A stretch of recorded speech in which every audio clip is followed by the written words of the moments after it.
सभी को सादर जय जिनेन्द्र। सबसे पहले जय बोलिए अभीक्षण ज्ञानोपयोगी आचार्य श्री 108 वसुनंदी जी गुरुदेव की जय।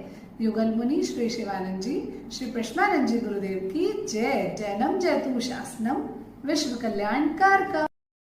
जैसा कि आप सभी जानते हैं, आज 10 लक्षण महापर्व का 8वां यानी कि उत्तम त्याग का दिन है। तो चलिए उत्तम त्याग को कुछ लाइनों के माध्यम से समझेंगे। त्याग के मूल्य का तभी पता चलता है जब अपनी कोई मूल्यवान वस्तु छोड़नी पड़े।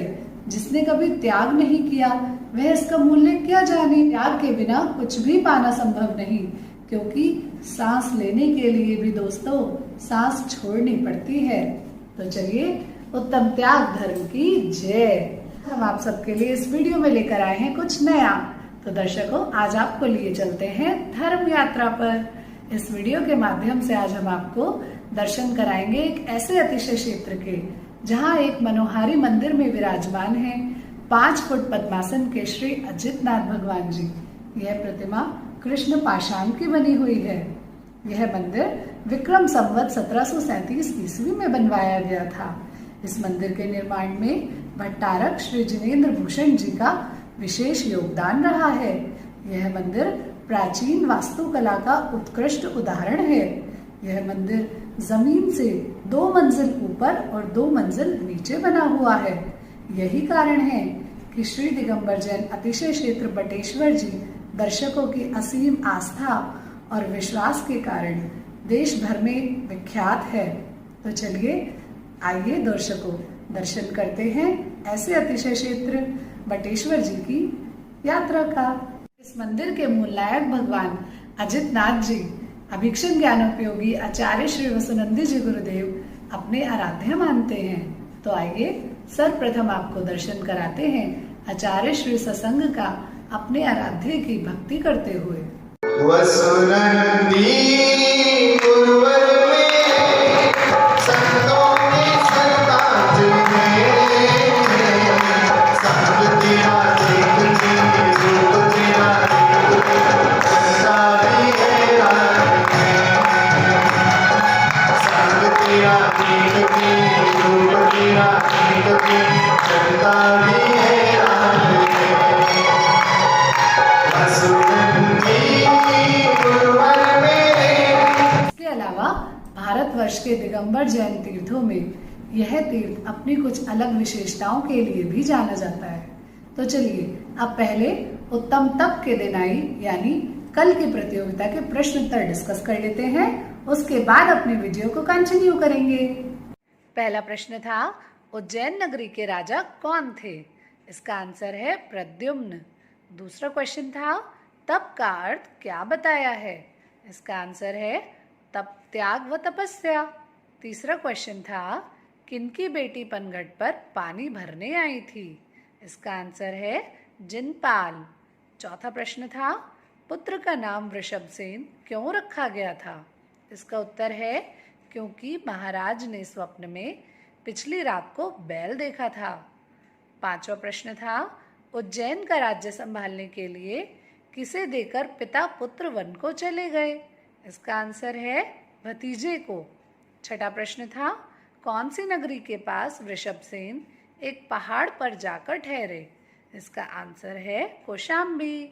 सातवां क्वेश्चन था, जब मुनिराज कोशिला को आग लगाई गई थी उस समय मुनिराज कहाँ गए थे? इसका आंसर है आहार करने गए थे। तो चलिए इसी श्रृंखला में 8th क्वेश्चन था, मुनिराज को केवल ज्ञान कहाँ बैठकर हुआ? इसका आंसर है शिला पर बैठकर। 9वां क्वेश्चन था, वीडियो की शुरुआत में कितनी बार जयकारा लगाया गया था? इसका आंसर है 4 बार।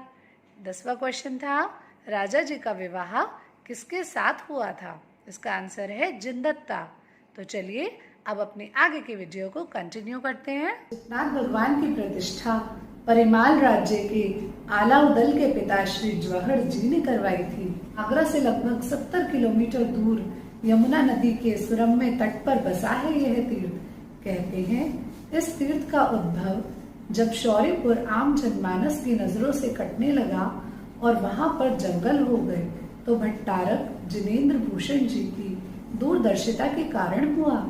यह अकेला ऐसा तीर्थ है जहाँ पर अमावस्या को पूर्णिमा में परिवर्तित किया गया था। यहाँ पर यमुना नदी पूरे 4 किलोमीटर तक उल्टी बहती है। यहाँ का मंदिर संपूर्ण भारतवर्ष में अकेला ऐसा मंदिर है जो यमुना पर घाट बनाकर बनाया गया है। इसी तीर्थ के लिए डाकुओं का भी एक कथानक प्रसिद्ध है। इस तीर्थ पर डाकुओं द्वारा एक बार मूल नायक भगवान को प्रतिमा को तोड़ने की कोशिश की गई थी। तो जब जैसे ही वो सारे डाकू मंदिर में एकत्रित हुए तो वहां पर बहुत सारी मधुमक्खियां आ गई। तो इस चमत्कार को देखकर डाकुओं ने भी आत्मसमर्पण कर दिया।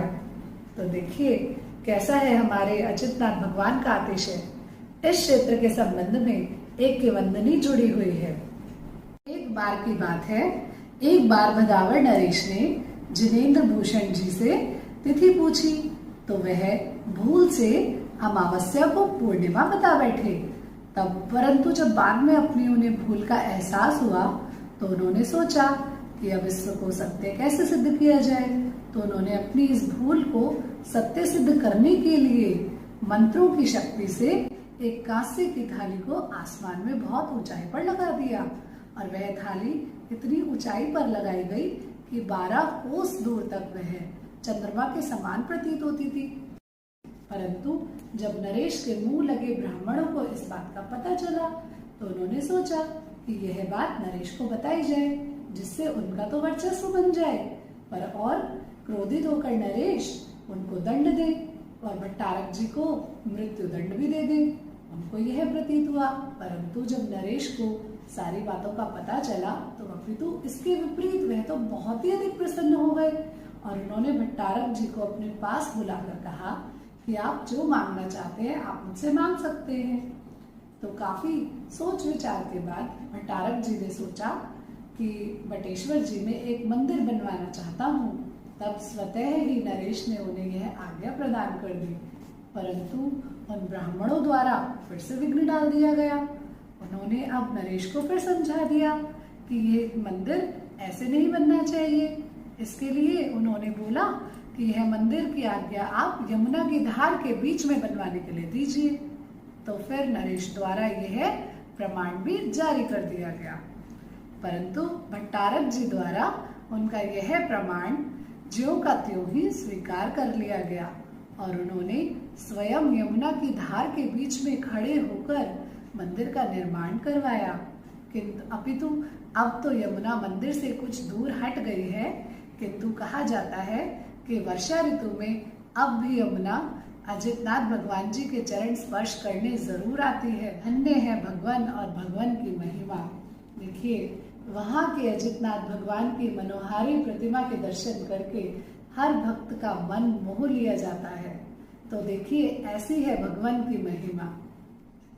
तो चलिए ये था श्री दिगंबर जैन अतिशय क्षेत्र बटेश्वर जी का मनोरम इतिहास। आशा करती हूँ कि आप सभी को भी बटेश्वर जी का इतिहास बहुत पसंद आया होगा और वहाँ के अजितनाथ भगवान जी के दर्शन करने की आशा भी मन में जरूर जगी होगी।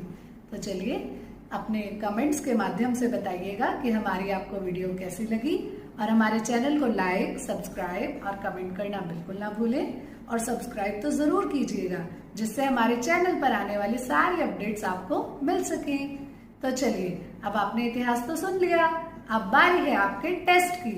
अब आपसे पूछे जाएंगे इसमें से 10 सवाल जिनके जवाब आपको भेजने होंगे कल सुबह 7 बजे तक और उसके बाद मैं बताऊंगी आपको उत्तम तप यानी कल की प्रतियोगिता के विजेता। तो हो जाइए तैयार। चलिए फर्स्ट क्वेश्चन है, कौन सी रात्रि को किस रात्रि में बदला गया था। सेकंड क्वेश्चन है, जैन मंदिर बनाने के लिए कौन सी नदी पर जगह मिली। थर्ड क्वेश्चन है, बटेश्वर तीर्थ आगरा से कितनी दूरी पर बताया है। फोर्थ क्वेश्चन है, अजितनाथ भगवान की प्रतिमा कितने फुट अवगाहना की है।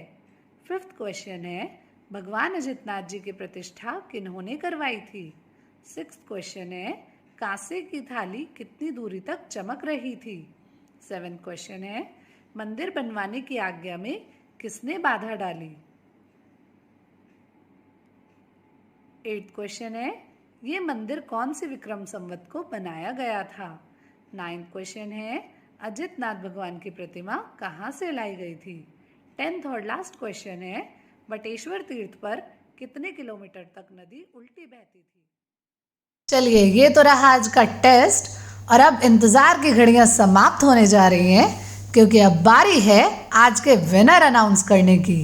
तो ध्यान से सुनिएगा, शायद आपका भी नंबर हो। चलिए, हमारे पहले विनर हैं श्वेता जैन जी, देहरादून। सेकंड विनर है पूजा जैन जी, अजमेर।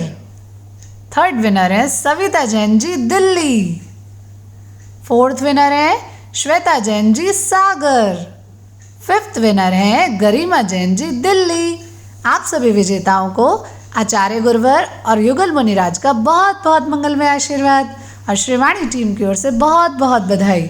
आप लोग ऐसे ही खेलते रहे और ऐसे ही जीतते रहे। हमारे चैनल को लाइक, सब्सक्राइब और कमेंट करना बिल्कुल भी नहीं भूलिएगा क्योंकि हमारे चैनल से आपको नई नई अपडेट्स मिलती रहेंगी और आप हमारे साथ जुड़े रहेंगे। तो आप सबको जय जिनेंद्र।